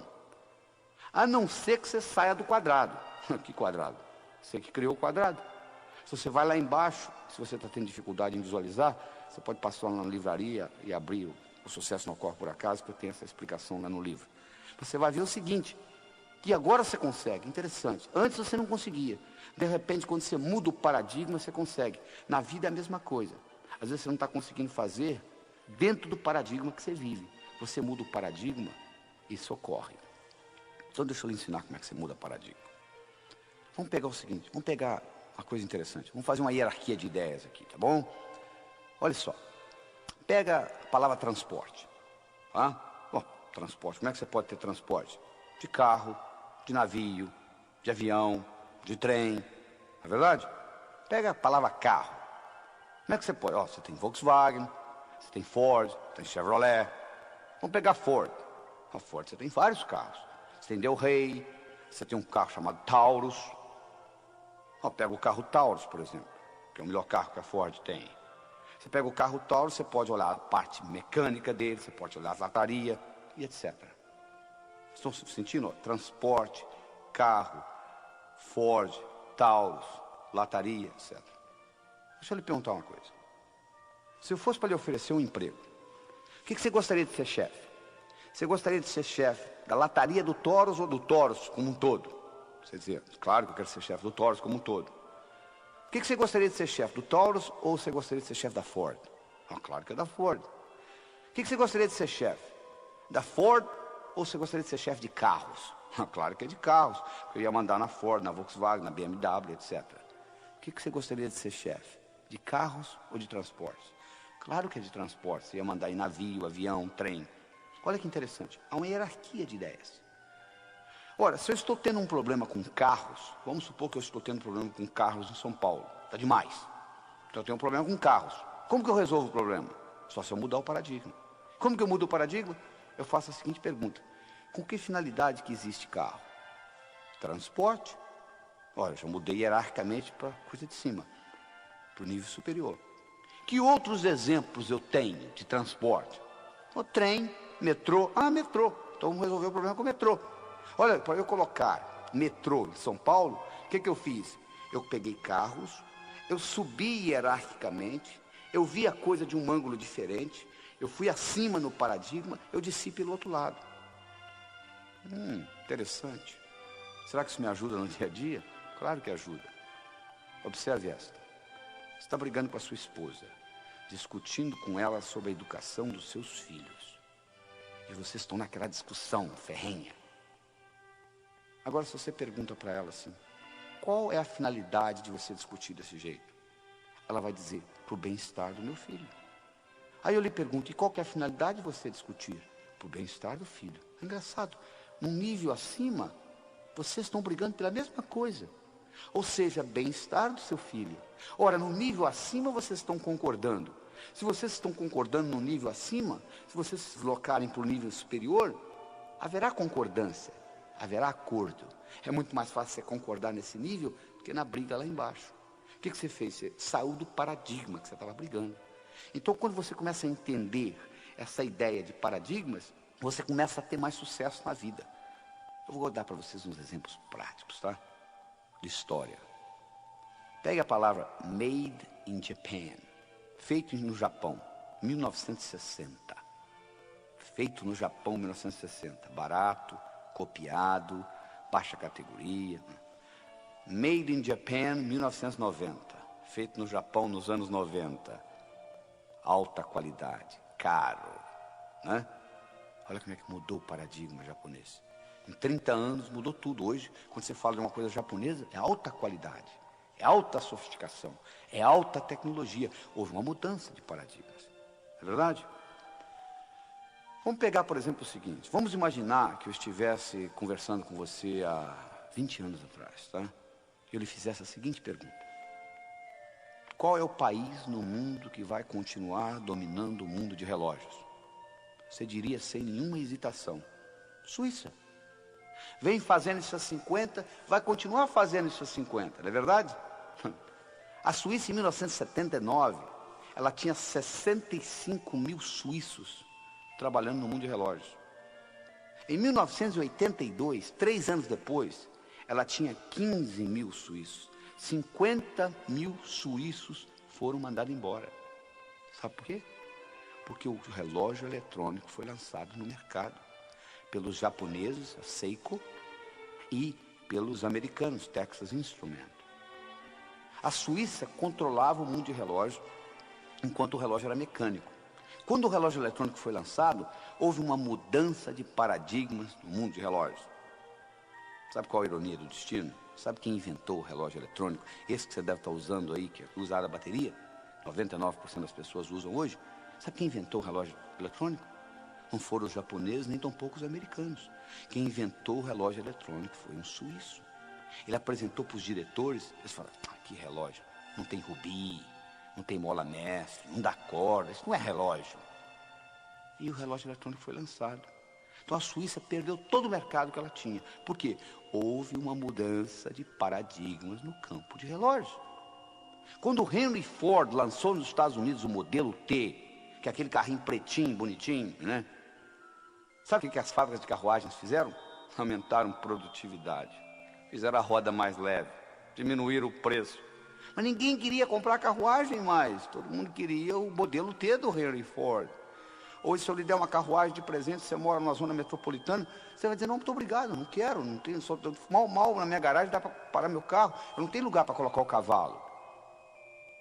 Mas custava caríssimo a carruagem antes da mudança de paradigmas no transporte. O que eu quero dizer para você é o seguinte: o mundo está mudando, as coisas mudam. A única coisa constante de agora para frente é mudança. E você tem que acompanhar esse processo de mudança. Você tem que entender o seguinte, presta bem atenção no que eu vou falar. Sucesso no passado não garante sucesso no futuro. As fábricas de carruagem faturavam horrores, até que foi lançado o modelo T. Não interessa, só porque você faturou no passado, você vai continuar faturando no futuro. Houve uma mudança de paradigma. E você, para mudar a sua atitude com relação ao seu trabalho, com relação à sua vida pessoal, você tem que mudar, porque se mudar a regra do jogo, muda tudo. Vou dar mais um exemplo para vocês interessante. Um indivíduo que ganhou o Prêmio Nobel de Economia, o nome dele é Herbert Simon. O Herbert Simon fez uma coisa fascinante. Ele fez o seguinte: ele pegou 2 tabuleiros de xadrez, colocou uma separação entre os dois. De um lado, ele montou um jogo de xadrez em progresso. Do outro lado, ele colocou um mestre em xadrez. E ele explicou a regra do jogo: o seguinte: eu vou levantar essa separação e você vai ter 30 segundos para dar uma olhada no jogo. E você vai reproduzir do seu lado esse jogo. Combinado? Combinado. 1, 2, e levantou, o sujeito deu uma olhada, 30 segundos, e baixou, o cara montou. Impressionante. Montava com uma precisão de até 80%.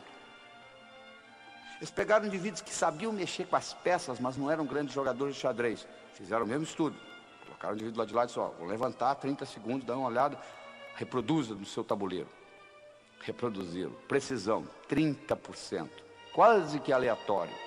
Aí eles bolaram o seguinte: vamos fazer o seguinte, vamos criar um tabuleiro onde não tem um jogo de xadrez em progresso. Aleatoriamente, pelo computador, nós vamos colocar as peças, ou seja, vão ter 2 bispos na mesma diagonal, etc., que contradiz a regra do xadrez.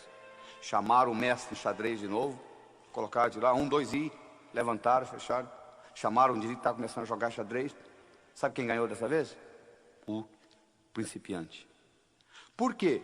Porque no momento que levantou a separação, o mestre xadrez, sabe o que ele fazia? Ele começou, mas como é que pode dois bispos na mesma diagonal? Quer dizer, ele se distraía com a história, todo aquele know-how que ele tinha do jogo de xadrez desapareceu, porque mudou a regra do jogo. Na sua vida, meu amigo, a regra do jogo está mudando toda hora. Se você é fixo, se você não tem jogo de cintura, se você não sabe se adaptar à mudança de mercado, à mudança de paradigma, você vai dançar, não tem jeito, você não vai conseguir ser bem sucedido.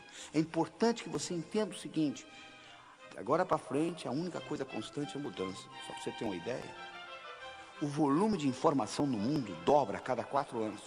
A partir do ano 2000 vai dobrar a cada 20 meses. Então, o acúmulo é muito grande, a mudança é muito grande. A única coisa que você tem que ter é essa flexibilidade no aprender. A única vantagem que você tem hoje, com relação ao seu competidor, é a habilidade de aprender mais rápido. Não sobrou mais nada. É a sua habilidade de aprender mais rápido. E para fazer isso, você tem que entender esse aspecto de paradigma. Você tem que entender que o verdadeiro ato de descoberta consiste não em achar novas terras, mas vê-las com novos olhos. É isso que você tem que entender. Você tem que entender que onde houver mudança de paradigma, há um aumento de possibilidades. Houve uma época que o paradigma era de que o mundo era chato, não é verdade? Até que Nicolau Copérnico veio e disse: não, o mundo não é chato, o mundo é redondo, ele provou isso matematicamente. Mas quando o mundo era chato, a possibilidade de uma viagem de volta ao mundo seria impossível. Como você vai fazer uma viagem de volta ao mundo num mundo chato? Quando o conceito mudou para o mundo redondo, a viagem de volta ao mundo, que era uma coisa impossível, passou a ser possível. Exatamente na sua vida, igualzinho. O que hoje é impossível na sua vida é impossível por causa do paradigma que você vive. Então deixa eu lhe dar uma pergunta que você vai levar para casa e vai guardar com você, que é uma das perguntas mais importantes que eu acho. É o seguinte: escreva ela num papel e coloca perto do espelho do banheiro. Quando você vai escovar dente de manhã, você olha para ela. A pergunta é a seguinte: o que hoje é impossível na minha vida, mas que se fosse possível, mudaria fundamentalmente o modo como eu vivo? Vou repetir. O que hoje é impossível na minha vida, mas que se fosse possível, mudaria fundamentalmente o modo como eu vivo. Essa pergunta vai lhe permitir desencadear novas atitudes na sua vida. E desencadeando novas atitudes, você vai incorporar novas tecnologias e novos modos de pensar. Porque Mark Twain tinha um ditado que eu acho que é fascinante, que diz o seguinte: se o único instrumento que você tem é um martelo, todo problema você pensa que é prego. Não é verdade? Tem gente que tem uma tecnologia e diz: deixa comigo que eu resolvo.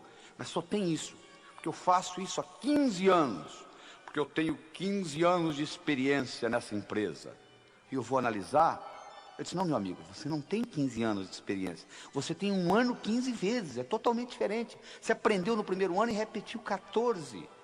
Para ter 15 anos de experiência, você tem que estar constantemente mudando a sua ferramenta.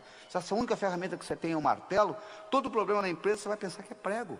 Então é importante você entender que essa mudança de paradigma é fundamental.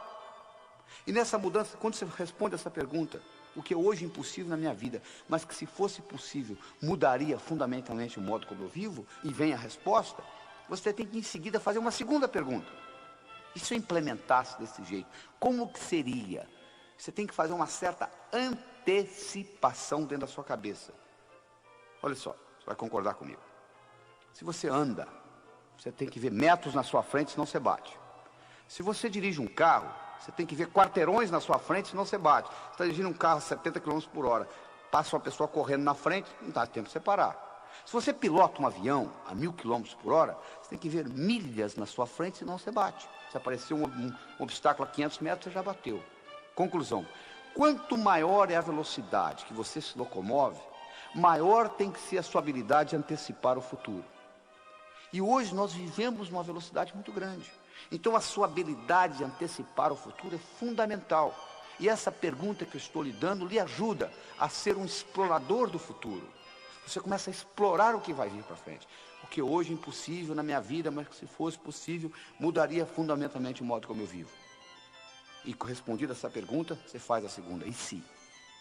E você tem que estar disposto a constantemente se achar obsoleto. Porque toda mudança requer que você aprenda de novo. Quando os suíços descobriram que o relógio eletrônico estava entrando no mercado, sabe o que eles fizeram?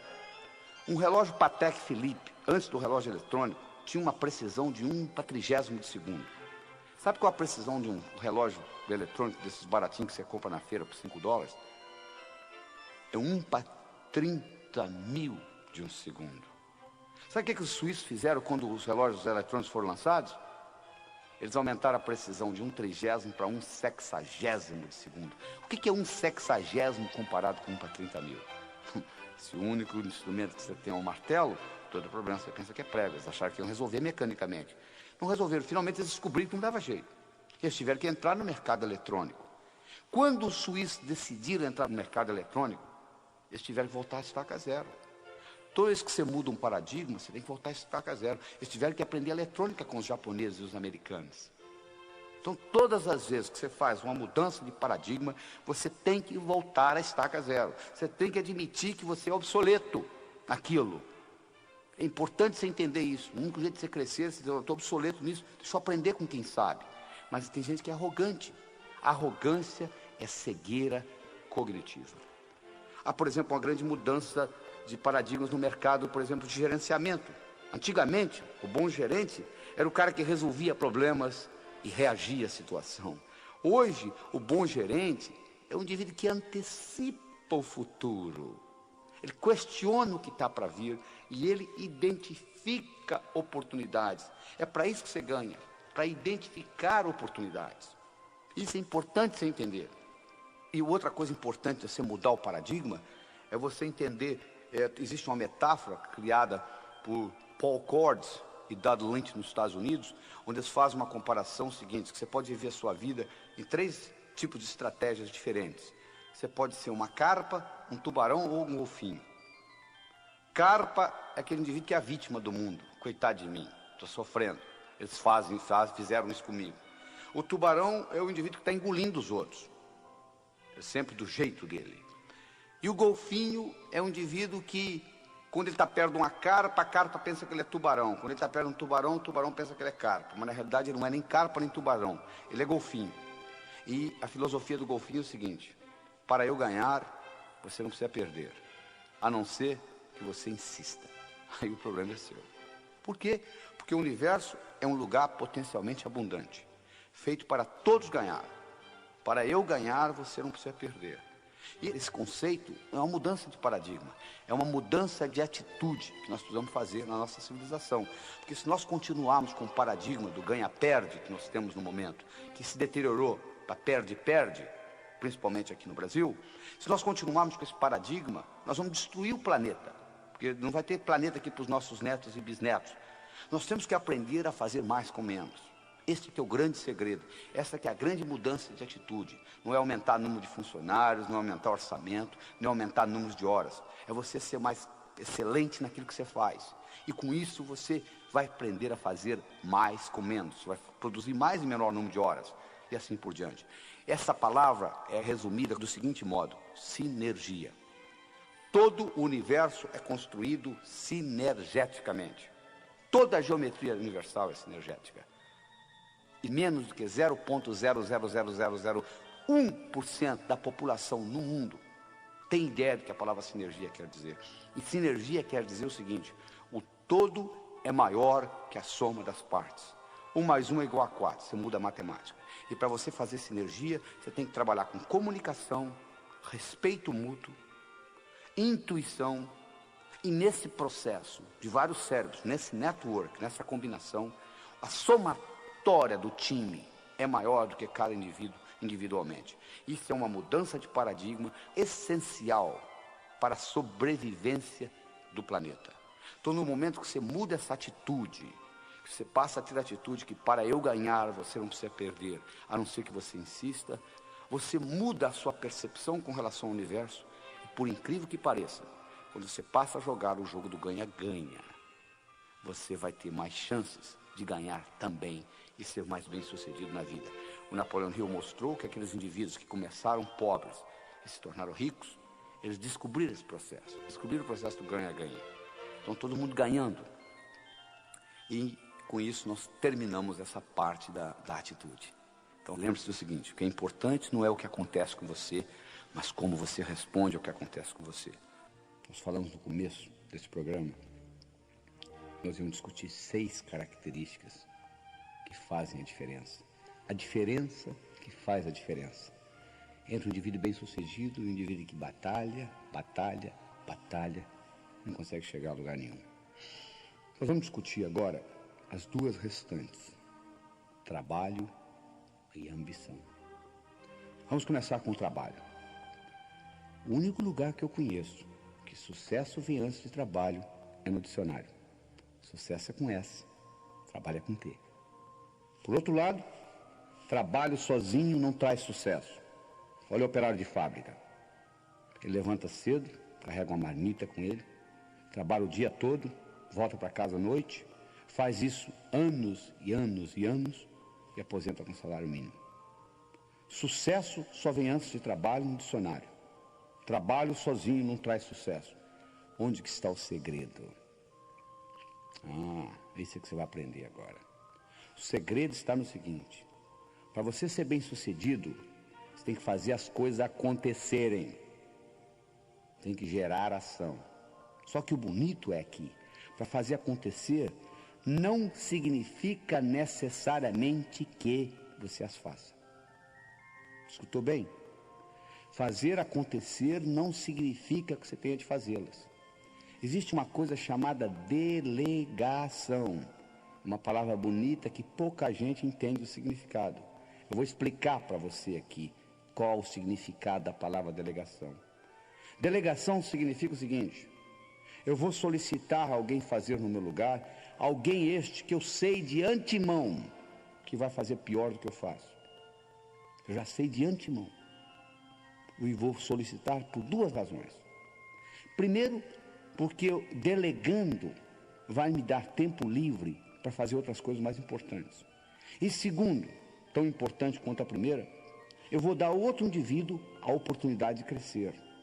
Você chegou onde você chegou na sua profissão porque alguém delegou alguma coisa, alguém deixou você fazer antes de você estar bom naquilo. Então, quando eu delego alguma coisa para alguém, de antemão eu sei que a pessoa vai fazer pior do que eu. Mas mesmo assim eu delego. Eu delego porque eu dou a ela a oportunidade de melhorar. E ao mesmo tempo eu me libero para poder fazer as coisas mais importantes. É importante você entender isso. Porque o que realmente dá resultado no mundo é você ter ideias abstratas e implementá-las.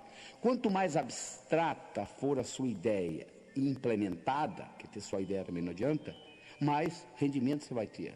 Se eu tiver uma ideia sobre transportes, vai gerar mais dinheiro que se eu tiver uma ideia sobre carros, que vai me dar mais dinheiro se eu tiver uma ideia sobre Ford, que vai me dar mais dinheiro se eu tiver uma ideia sobre Del Rey, que vai me dar mais dinheiro se eu tiver uma ideia sobre rodas do Del Rey. Então, quanto mais abstrata, mais hierarquicamente superior for a ideia e implementada, mais rendimento ela vai ter. E quando eu crio uma ideia muito grande, eu não tenho condições de implementá-la sozinho. Eu preciso de uma equipe. Eu preciso de delegação. Eu sei que gente vai fazer errado. Então é importante você entender esta característica. É importante também você entender, se você trabalha para alguém, que o maior erro que um indivíduo pode cometer na vida é pensar que ele trabalha para os outros. Você não trabalha para ninguém, meu amigo. Você pode até ter alguém que lhe dê um salário no fim do mês, alguém que lhe pague uma secretária, que tem um telefone, etc. Mas na realidade, você está sempre trabalhando para você. O Napoleon Hill mostrou, naqueles milionários, aqueles que começaram pobres, foram funcionários e terminaram ricos, todos eles tinham uma característica em comum. Eles trabalhavam como se a empresa fosse deles. Eles economizavam como se a empresa fosse deles. Eles administravam como se a empresa fosse deles. Porque isso estava dando a eles know-how, conhecimento de como administrar uma empresa. E quando eles abriam uma deles, eles já tinham essa experiência. Porque o indivíduo, de modo geral, diz assim: não, eu não vou me empenhar nessa empresa porque ela não é minha. O dia que eu tiver a minha, sim. Mas aí você perde a oportunidade de praticar ser dono de empresa. Você pode praticar ser dono de empresa na empresa do outro. Gastar como se fosse sua, economizar como se fosse sua, administrar como se fosse sua. E com isso, você está pegando know-how, para administrar a empresa. É importante você entender isso. O maior erro que você pode cometer é pensar que você trabalha para os outros. Você não está trabalhando para ninguém. Você está sempre trabalhando para você. Esse conceito é fundamental que você entenda nesse mecanismo. A outra coisa importante que você tem que entender em termos de trabalho é o seguinte: existe uma grande diferença entre eficiência e eficácia. Eficiência significa fazer a coisa bem feita. Eficácia significa fazer o que precisa ser feito. Tem indivíduo que passa a vida inteira fazendo bem feito, coisa que não precisa ser feita. Ora, se não precisa ser feito, não há razão de você fazer. Eu acho que todas as vezes que você for fazer alguma coisa que envolva tempo ou dinheiro da sua parte, você tem que parar e questionar. Isto é realmente importante ou não? Se a resposta é não vai perder tempo colocando isso, porque está gastando energia por nada. Tem uma história muito interessante que eu conto, que é a seguinte: nos Estados Unidos é uma sociedade de consumo muito maior que a brasileira. E nos Estados Unidos troca-se aparelho doméstico com muito mais frequência do que aqui, incluindo geladeiras. E se você é mais antigo, se você for visita a sua avó, você vai ver que a geladeira da sua avó, se ela é mais antiga, ela é diferente da sua. Ela tem uma tranca na porta, né? Que as geladeiras mais modernas hoje não têm. Mas essa geladeira, nos Estados Unidos, houve uma situação, uma época, em que aquelas geladeiras eram mudadas, renovadas, então a geladeira velha ou ia para o junkyard, ou ia para o ferro velho, ou ia para o basement, que é o lugar mais baixo da casa. E as crianças gostam de brincar com aquilo. Então aconteceu 3 ou 4 casos, praticamente numa semana, por coincidência, onde crianças americanas, pequenas, 3, 4, 5 anos, brincando, entravam dentro de uma daquelas geladeiras e a porta batia e elas ficavam presas e morreram asfixiadas. Então foi uma grande confusão nos Estados Unidos, e eles resolveram fazer o seguinte: criar uma tranca de dentro para fora também, para poder abrir a geladeira caso alguém ficasse preso dentro da geladeira. E montaram um sistema onde eles iam ensinar todo o jardim da infância como fazer isso. Na hora que estava prontinho para começar, veio um sujeito e disse: para, não precisa nada disso. Coloca um imã na porta da geladeira, como você tem hoje na sua casa. Quando a porta fecha, o imã segura. Se alguém ficar preso lá dentro, é só empurrar com o pé, abre. O cara disse: mas eu já estou com tudo montado para ensinar. Disse: mas não precisa. Olha a diferença. Eficiência: eu estou com tudo montado para ensinar a todas as crianças do jardim da infância como abrir geladeira de dentro para fora. Eficácia: não precisa. Então, eficiência é fazer bem feito. Eficácia é fazer o que precisa ser feito. Quando uma coisa é realmente importante, vale a pena fazê-la mal feita. Isso é que você tem que entender. Então, você tem que entender o seguinte: todas as vezes que você for fazer alguma coisa que vai requerer tempo ou dinheiro da sua parte, pergunte: isso é realmente necessário ou não? Se a resposta for não, não perca tempo.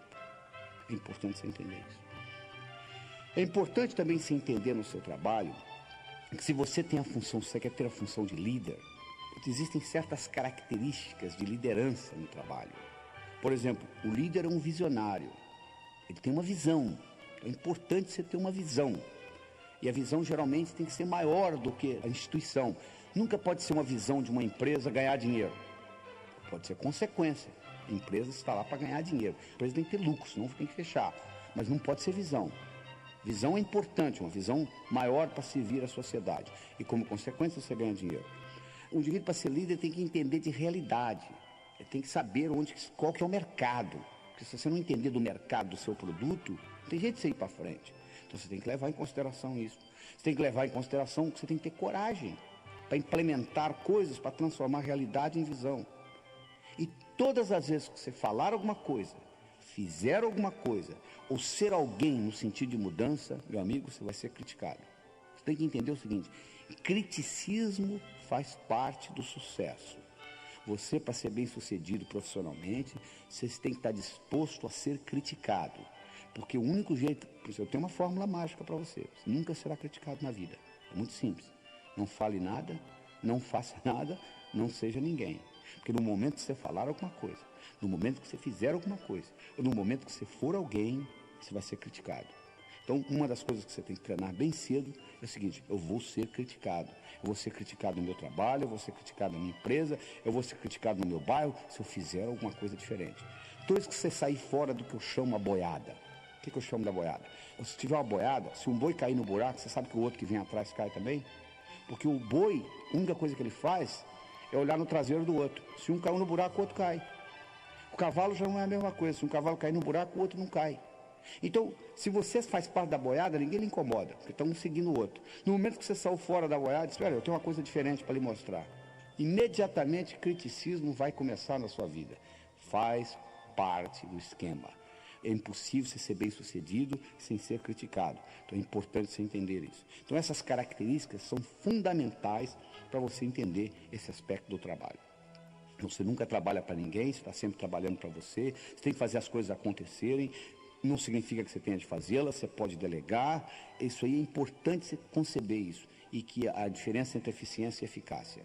Eficiência é fazer bem feito, eficácia é fazer o que precisa ser feito. Muito bem, nós estamos chegando à última etapa da história, né?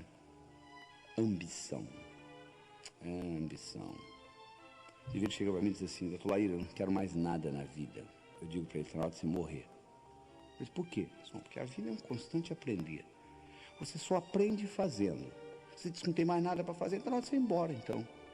Você tem que sempre ter uma ambição sadia, sempre. Os indivíduos que vivem muito, os indivíduos que produzem muito, os indivíduos que são bem-sucedidos, eles têm uma ambição maior. Não tem nada errado se você não quiser ter. Eu me lembro do caso de um indivíduo que estava sentado na primeira fileira uma vez nos Estados Unidos. Eu estava dando um curso, um indivíduo de 60 e poucos anos de idade, assistindo esta apresentação que eu estou dando aqui para você. E ele levantou a mão e disse assim: doutor, as suas ideias são muito interessantes, eu estou escutando aqui quase 2 horas. Deixa eu contar para o senhor uma coisa. Eu dirijo um carrinho de biscoito, eu entrego biscoito nas padarias. Eu abasteço o carro de manhã e vou de padaria em padaria entregando. E eu volto para casa, lavo o carro, preparo para o dia seguinte. Eu estou fazendo isso há mais de 30 anos, estou quase me aposentando. De modo que essas ideias do senhor são muito boas. O senhor quer saber de uma coisa? Eu vou continuar dirigindo meu carrinho de biscoito. Eu falei com ele: meus parabéns. Alguém tem que dirigir o carrinho de biscoito. Não tem nada errado no senhor dirigir o carrinho de biscoito. O que tem de errado, meu amigo, é que tem muita gente que no fundo, quer dirigir carrinho de biscoito e culpa a sociedade, o governo, a inflação, porque não vai para frente. Se você quer dirigir o seu carrinho de biscoito, dirija. Mas não culpe os outros. Por que você não consegue outros cargos? Pessoas, chefes, patrões, podem lhe segurar temporariamente. Você é o único que consegue segurar você definitivamente. Você não consegue segurar um sujeito bom lá embaixo muito tempo. É uma coisa que você pegar uma bola, colocá-la na piscina e segurar a mão. Vai chegar uma hora que a mão cansa, a bola sobe. Se você é realmente bom, independente do governo, do patrão, da inflação, da empresa, você vai subir. Essa é a realidade. Agora, se você quer dirigir carrinho de biscoito, dirija seu carrinho de biscoito, alguém tem que fazê-lo, não tem dificuldade, não tem problema. Ah, mas doutor, eu não tenho opção, porque é o jeito que eu trabalho. Não, opção você sempre tem, meu amigo. Eu sempre digo o seguinte: se você está insatisfeito na vida, você tem sempre 4 opções. Primeiro, saia. Deixa a empresa. Ah, mas eu não posso, eu sou pai, eu tenho filhos para tratar. Tá bom, então mude você. Se adapte à empresa. Ah, mas está muito difícil. Então muda essa empresa, muda o sistema da empresa. Ah, não tenho poder para isso. Então sofra. Faça o que a maioria faz, sofra. Você sempre tem uma opção, você tem 4, olha só. Você pode sair da empresa, você pode mudar a empresa, você pode mudar você, se adaptar à empresa, ou você pode sofrer. Não fala que você não tem opção não, que a opção sempre existe. Sempre existe. Agora, se você quiser fazer coisas grandiosas, você tem que ter uma ambição, tem que fazer o impossível. O impossível. Sabe o que é impossível? O impossível é aquilo que ninguém faz até que alguém faça. Isso aqui é impossível. Em 1964, um estudante de medicina inglês de nome Roger Bannister correu pela primeira vez 1 milha em menos de 4 minutos. Até esse evento, era impossível um ser humano correr 1 milha em menos de 4 minutos. Até que Roger Bannister correu. Depois que Roger Bannister correu, nos próximos 12 meses, 19 outros atletas correram. Hoje, um atleta classificado, renome, correr uma milha em menos de 4 minutos não é nem notícia de jornal. Olha que interessante. Uma coisa que era impossível até 1964, hoje é cotidiano. É um atleta correr uma milha em menos de 4 minutos. Era impossível você fazer a viagem de Portugal ao Brasil, uma caravela em meses. Hoje você pegar um Concorde, você atravessa o Atlântico em 3 horas. Era impossível isto há 100 anos atrás. Hoje é comum. Então você observa o seguinte, se você partir do princípio que é impossível, você não vai fazer nada. O impossível é aquilo que ninguém faz até que alguém faça. Isso é que é impossível. Então você tem que realmente fazer o impossível. Você tem que fazer coisa que parece que não pode ser feita. E com isso, você vai progredir na vida. Ah, mas doutor, mas o problema é que eu não tenho sorte. Sorte? Não existe sorte, meu amigo. Sorte é quando preparação encontra oportunidade. Isso é que é sorte. Deixa eu contar para vocês a minha história particular. Em 1975, eu morava em Teófilo Otoni, no Nordeste de Minas, e nós tínhamos um grupo de médicos, nós construímos um hospital lá, o Hospital São Lucas. Era uma sexta-feira à tarde, o telefone tocou, de um hotel. Eles disseram, nós temos um hóspede aqui com dor no peito. Dá para ouvir? Eu falei para o indivíduo, eu estou saindo para um fim de semana longo, chame outro. Mas nós chamamos os 2 médicos, falaram a mesma coisa. Eu falei, tá bom, estou indo aí. Eu cheguei lá, o indivíduo estava com dor no peito, eu fiz um eletrocardiograma nele, ele está tendo um infarto. Levei-o para o hospital. Ele não falava português direito. Ele tinha vindo até Teófilo Otoni comprar pedras preciosas que ele vendia nos Estados Unidos. Conversando com ele, ele me perguntou assim, você conhece o meu filho? Eu falei, quem que é seu filho? Ele me falou o nome do filho dele. Eu falei, bom, eu não conheço seu filho pessoalmente, mas eu conheço os trabalhos dele, eu conheço os livros dele, eu conheço as publicações dele. O filho dele era um chefe de pesquisa na Universidade de Harvard, nos Estados Unidos, que é provavelmente a universidade mais sofisticada do mundo. 48 horas depois, o filho dele saiu dos Estados Unidos e veio para o Teófilo Otoni para ajudar a tomar conta do pai. E ficou lá e fez amizade com a gente, falava português bem, porque ele era casado com uma brasileira, etc. Na véspera dele ir embora, porque o pai tinha tido alta, eu tinha um centro de estudos no hospital, e aquela noite, por coincidência, não é coincidência, sincronicidade, eu ia falar. Eu ia falar exatamente sobre um assunto de cardiologia, que o filho dele também era cardiologista. Eu ia falar sobre arritmias na fase aguda do infarto. Aí eu pedi permissão aos meus colegas, que tinha cada um uma especialidade diferente, um cirurgião, um ginecologista, um ortopedista, se eu poderia falar no nível do Peter. Porque eles não iam entender nada, mas o Peter ia ficar extremamente impressionado. E eles falaram, vai em frente. Eu dei uma aula no nível do Peter. Quando eu terminei a aula, ele veio para mim e disse assim, Laí, você quer ir embora para Harvard? Eu te levo comigo. Eu falei, na época, eu falei, não, sou dono da região aqui, faço o que eu quero, estou muito bem. Bom, o fato é que 6 meses depois, eu conversando com ele no telefone, e eu estava um pouco deprimido naquele dia, eu perguntei para ele, e aquela oferta que você me fez? Ele disse, continua de pé, eu já tenho validação do seu diploma aqui nos Estados Unidos, que eu tinha feito a prova passada, por que você não vem? Eu fui. Bom, eu fui de Teófilo Otoni direto para Harvard. Quando eu voltava ao Brasil para fazer conferências nos congressos, os meus colegas de atuação diziam assim, Laí, você é um cara de sorte, hein? Eu falo, por quê? Você está lá no Nordeste de Minas, lá em Teófilo Otoni, você é um sujeito lá de Harvard, vem, te leva com ele. Eu falei, sorte? Tinham 21 médicos na sala, por que não levou os outros 20? Sorte é quando preparação encontra oportunidade. Eu estava preparado e a oportunidade apareceu, é só isto, não tem mais nada não. Então esteja preparado, porque as oportunidades aparecem na sua vida. Só que o óbvio só é óbvio para a mente preparada. A oportunidade às vezes está no fundo do seu quintal, você não consegue distingui-la. O óbvio só é óbvio para a mente preparada. É importante você levar isso em consideração. Está entendendo? Então é isso que está aí, não existe sorte. Eu sempre digo o seguinte, quanto mais você pratica, mais sortudo você fica. Essa que é a verdade. Mas doutor Laí, eu tenho tantos problemas, se eu tivesse os problemas que eu tenho, problemas. Sabe que não tem problema, meu amigo? Pessoal que mora no cemitério. Fora isto, a vida é um problema atrás do outro. E eu não gosto de dar conselho, não, mas vou lhe aconselhar o seguinte. Não conte os seus problemas para os outros. Sabe por causa de quê? 80% não está nem aí. E 20% está feliz que você os tem.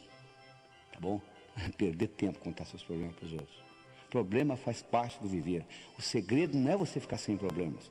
O segredo é você encará-los de uma forma diferente. Os seus problemas são os seus melhores amigos. Deixa eu contar para vocês um problema que eu tive que fez uma diferença muito grande na minha vida. Quando eu tinha 12 anos de idade, o cachorro da minha vizinha sumiu. A vizinha veio e disse: aí, você roubou meu cachorro. Eu nem sabia que só tinha cachorro. Roubou, não roubou, roubou, não roubou. Ela foi no posto policial e deu parte. Eu fui chamado lá. Veio uma intimação para meu pai. Meu pai me apresentou a intimação e disse: olha, estão lhe chamando no posto policial. Eu disse: papai, o senhor vai lá comigo? Eu disse: não, de jeito nenhum. Você vai sozinho. Papai, eu tenho 12 anos. O problema é seu. Eu arrumei um tio, ele foi comigo. E eu comecei a arco-ir com um cabo ignorante que tinha lá. E roubou, não roubou, roubou, não roubou. E ele achou um atrevimento muito grande da minha parte. Eu com 12 anos de idade estava discutindo com ele. E ele fez eu pagar o cachorro. Ele voltei para casa com uma multa, uma quantia que custava o cachorro que eu tinha que pagar. Cheguei em casa e mostrei para meu pai. Falei: ó, entregaram isso lá. Ele falou: o problema é seu. Eu falei: papai, eu tenho 12 anos de idade. Ele disse: o que eu tenho com isso? Você tem que se virar. Por coincidência, como eu disse, não tem coincidência, por sincronicidade. O primeiro dinheiro que eu tinha ganho na minha vida foi dando aula particular de matemática. Com 12 anos de idade, eu já dava aula particular de matemática. O primeiro dinheiro que eu ganhei nas férias era exatamente aquela quantia que está sendo solicitada. Eu peguei aquele dinheiro e paguei. Por muitos anos, eu tive um ressentimento do meu pai por duas coisas. Primeiro, por não ter me levado lá. E segundo, por não ter pago a multa. Mas um dia eu tive um insight, o seguinte: aquilo foi uma das melhores coisas que aconteceu na minha vida. Porque a partir dos 12 anos, nunca mais eu pedi dinheiro a ninguém. Eu passei a ganhar o meu.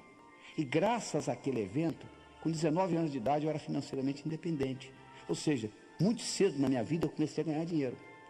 Então, graças a Deus que o cachorro da vizinha sumiu. Não é? Aquilo que parecia ser um problema, na realidade, foi uma solução.